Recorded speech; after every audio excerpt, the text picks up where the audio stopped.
Hello everyone, this is Felix coming back at you here with a recap of day 8.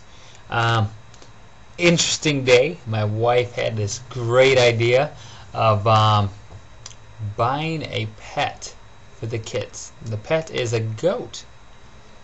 Now, she used the excuse that we have some property we'd like to have cleared out, and basically her grandpa suggested parking a goat there. They'll eat it up, they'll clean it out naturally. So needless to say, we went shopping for a goat. I'm a city boy. It was all a new experience for me. Interesting. That's all I got to say there.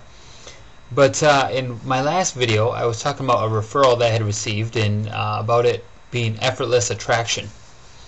And as I was thinking about how that may have come off, I felt led to perhaps do a little bit more explanation on that. Effortless attraction. We all want it. We all desire it. But does that effortless attraction mean that one doesn't have to produce effort? And it doesn't.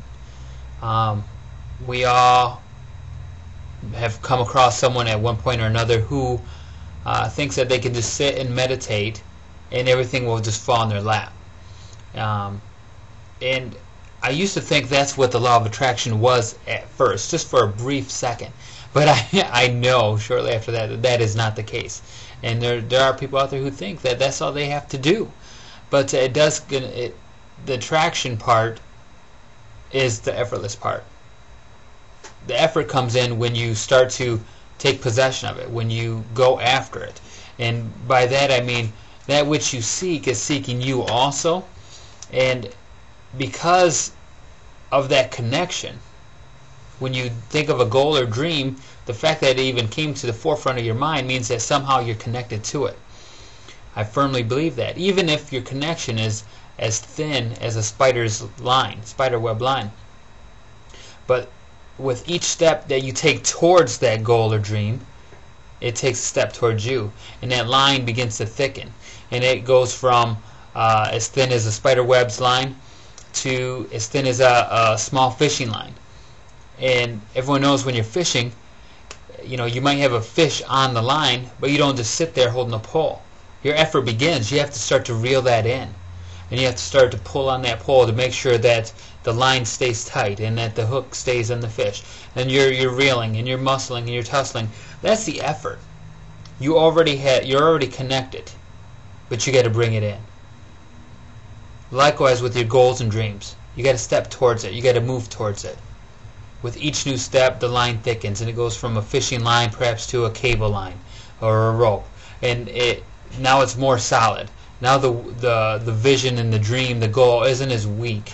It's not just in the twilight hours that you think of it, but it now becomes a burning desire. And it's through your emotions, your thoughts, your visualization that energy grows. And that's as the energy grows, you attract it even more and closer. And what happens? God starts sending opportunities your way, people, things. You're in the right place at the right time. All these things, these serendipitous things start to happen. But you do have to go, and you have to shake that person's hand. You have to meet that person. And all those things have to come into play as you go forward. You don't just sit and just wait for the check to come into your mailbox per se, although we all want that. We all wish that would happen.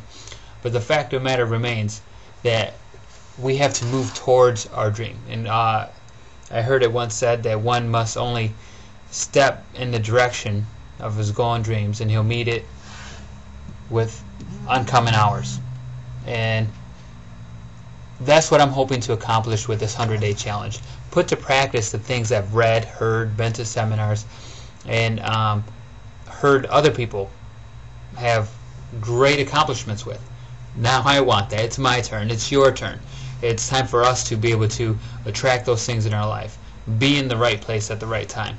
Be introduced to that person that can change your life. Because really, this takes one deal, one person, one connection to change our whole world, our financial outlook. Have that one sale, that one deal, that one relationship to meet most of our goals. Now the question is, when and where can we get that? what do we have to do to make that happen? So as I move forward, thinking about my goal originally was to increase my inventory, have 10 sales and 10 pendings by the end of the 100 days. Already, last video, had a referral effortlessly. Again, Sunday, got another lead. I met with that gentleman today. Had the lender there present with this potential buyer. They are all set. Their credit score is great. They're pre-approved. I'm taking them out this coming Monday to shop for houses. That's effortless attraction. The attraction was the lead coming in. My effort that I had to put into it was organizing them, calling the meeting to order, calling the lender, introducing them.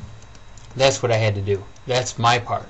Now I have to take them and help them find a house, which is my pleasure in helping them do that. So when I reference effortless attraction, doesn't mean that to attain our goals is without effort. By no means do I mean that, and just want to clarify that for everyone. And thank you for your support. I have some subscribers. I'm trying to figure out how to do that with you guys. I'm not quite as technology advanced as you guys, but I'm getting there. Thank you so much for your support. I hope I can be a support to some of you as well. Have a great day.